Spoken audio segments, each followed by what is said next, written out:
Welcome to the optimum classes. आज हम लोग देखेंगे एटॉमिक स्ट्रक्चर ऑफ एलिमेंट्स। ठीक है, तो हम लोग पढ़ेंगे एलिमेंट्स को हमने कुछ ऐसे पढ़ा था कि they are the purest form of substances. Purest form होता है एलिमेंट, ठीक है। बट जितने भी एलिमेंट्स होते हैं उतने ही तरह के एटम्स भी होते हैं। एलिमेंट्स किससे बने होते हैं? एटम्स से बने होते हैं। एक तरह के सिंगल टाइप के एटम्स से बने होते हैं, उसको हम लोग एलिमेंट्स कहते हैं। जो सिंगल टाइप के एटम से बने हो उसको एलिमेंट्स कहते हैं, ठीक है। तो एटम्स मिलकर, बहुत सारे एटम्स मिलकर एलिमेंट्स बनाते हैं, ठीक है। और आज हम लोग देखेंगे एटम्स के स्ट्रक्चर करेंगे। जैसे हम आयरन रॉड की बात करते हैं, तो आयरन रॉड की बात करते हैं तो आयरन रॉड आयरन एलिमेंट से बना होता है और उसमें जितने भी एटम्स होते हैं सारे आयरन के एटम्स होते हैं, ठीक है। तो आज हम लोग सीखेंगे कि आयरन एलिमेंट में जो एटम्स होते हैं या किसी भी सब्सटेंस में, किसी भी एलिमेंट्स में जो एटम्स होते हैं उसका स्ट्रक्चर कैसा होता है। तो हम लोग कुछ इस तरह से सीखेंगे इसको कि कोई भी एलिमेंट्स के एटम्स में 3 सब एटॉमिक पार्टिकल्स होते हैं। किसी भी एलिमेंट के एटम्स में 3 सब एटॉमिक पार्टिकल्स होते हैं, इलेक्ट्रॉन, प्रोटॉन और न्यूट्रॉन, जिसमें कि प्रोटॉन और न्यूट्रॉन दोनों न्यूक्लियस में पाया जाता है और इलेक्ट्रॉन जो है न्यूक्लियस के अराउंड रिवॉल्व करता है, यानी ये ऑर्बिट में पाया जाता है। अगर हम एटम्स के स्ट्रक्चर को बनाएंगे तो कुछ इस तरह से बनेगा कि ये पॉजिटिव चार्ज है, that is proton are positively charged, neutron have no charge and electrons have negatively charged.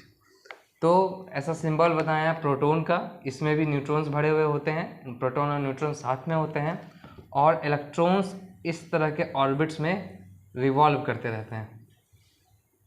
ये ऑर्बिट्स की संख्या कितनी होती है, कितने ऑर्बिट्स होते हैं? तो इनफाइनाइट नंबर ऑफ ऑर्बिट्स होते हैं जिसमें कि इलेक्ट्रॉन्स भरा होता है।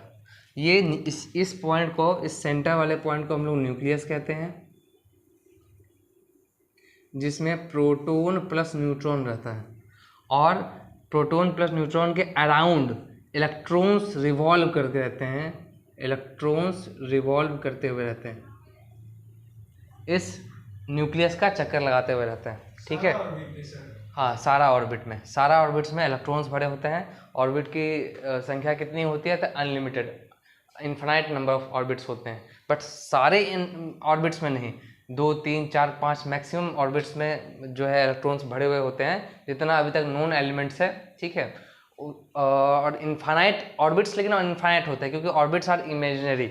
ऑर्बिट्स कुछ ऐसा कोई पाथ नहीं होता है कि जिसमें कुछ चलता हुआ दिखेगा, वो एक इमेजिनरी चीज़ होता है और जिस पे इलेक्ट्रॉन्स रिवॉल्व करते हैं। जैसे कि सन के अराउंड अर्थ अगर रिवॉल्व कर रहा है तो वो कोई रास्ता नहीं बना हुआ, रोड नहीं बना हुआ है, वो बस एक इमेजिनरी पाथ है, वो मनगढ़ंत जो है रोड है जिस पे अर्थ चल रहा है, कोई बना हुआ चीज़ नहीं होता है।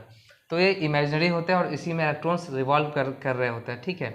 और अलग अलग ऑर्बिट्स में अलग अलग अमाउंट्स ऑफ इलेक्ट्रॉन को रिवॉल्व कराना होता है, ठीक है। बस इस चीज़ को हम लोग देखेंगे कि अलग अलग ऑर्बिट में अलग अलग अमाउंट ऑफ इलेक्ट्रॉन्स होते हैं जो कि 2n² के फॉर्मूला से भरे होते हैं। डैट मीन्स हम लोग देखेंगे कि अगर ऑर्बिट नंबर 1 है तो इसमें 2 × 1 का स्क्वायर, डैट मीन्स 2 × 1 = 2 इलेक्ट्रॉन्स होंगे। अगर n की वैल्यू 2 है तो 2 × 2 का स्क्वायर = 2 × 4 = 8 इलेक्ट्रॉन्स होंगे। That is the maximum number N orbit can hold. n = 3 अगर वैल्यू होगा तो 2 × 3 का square, that is 2 × 9 = 18 electrons maximum हो सकते हैं, मैक्सिमम इलेक्ट्रॉन्स। अगर हमें भूख लगी हो और अगर हम 4 रोटी खाते हो तो इसका मतलब ये होता है कि हम 4 रोटी खा सकते हैं, तो हम 3 भी खा सकते हैं, हम लोग 2 भी खा सकते हैं। हाँ, बस ये हो सकता है कि हम 4 से 5 नहीं खा सकते हैं क्योंकि उतना स्पेस हमारे में नहीं है। तो ऑर्बिट्स होते हैं, ऑर्बिट्स में इलेक्ट्रॉन रिवॉल्व कर रहे होते हैं, और ऑर्बिट्स में जो इलेक्ट्रॉन होते हैं वो डिफिनिट नंबर के होते हैं, और उनकी वैल्यू क्या होती है, तो ऑर्बिट के अकॉर्डिंग उनकी वैल्यूज़ होती है। अगर फर्स्ट ऑर्बिट की बात करें तो फर्स्ट ऑर्बिट में ओनली 2 इलेक्ट्रॉन्स रह सकते हैं, सेकेंड ऑर्बिट में 8 इलेक्ट्रॉन रह सकते हैं, थर्ड ऑर्बिट में 18 इलेक्ट्रॉन रह सकते हैं। 18 रह सकते हैं तो इसका मतलब 8 भी रह सकते हैं, इसका मतलब 1 भी रह सकता है, पर 18 से 19 नहीं हो सकता। ठीक है, तो ये इस चीज़ को कहते हैं हम लोग इलेक्ट्रॉनिक कॉन्फ़िगरेशन। इस चीज़ को कहते हैं हम लोग इलेक्ट्रॉनिक कॉन्फ़िगरेशन, इलेक्ट्रॉनिक कॉन्फ़िगरेशन।